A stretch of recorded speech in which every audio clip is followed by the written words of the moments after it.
नमस्कार साथियों। आज का हमारा क्वेश्चन आईआरएस प्रीलिम्स 2025 में पूछा गया था। क्वेश्चन है, भारत के चुनाव आयोग के संबंध में सही कथन पहचानें। Identify the correct statement regarding the election commission of India.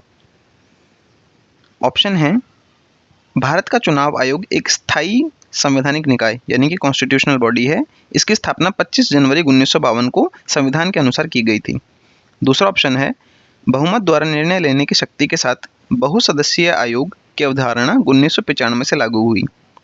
तीसरा ऑप्शन है, संविधान के अंतर्गत संसद और राज्य विधानमंडलों के सदस्यों की निर्वाचन पश्चात नियोग्यता के मामले में आयोग के पास परामर्शदात्री क्षेत्राधिकार भी है।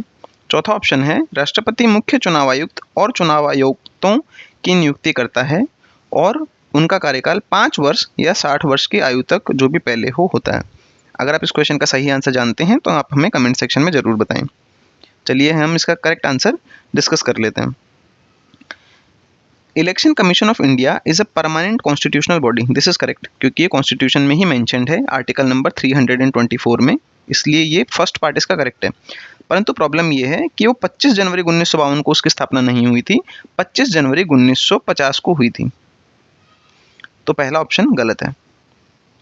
दूसरा ऑप्शन अगर हम देखें, the concept of multi member commission. Election commission of India में 3 मेंबर होते हैं, एक इलेक्शन कमिश्नर और 2 अदर इलेक्शन कमिश्नर।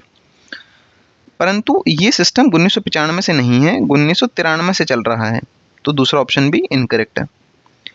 तीसरा स्टेटमेंट है, अंडर द कॉन्स्टिट्यूशन कमीशन के पास में एडवाइजरी जुरिस्डिक्शन है डिसक्वालिफिकेशन के मामलों में एमएलए और एमपी के।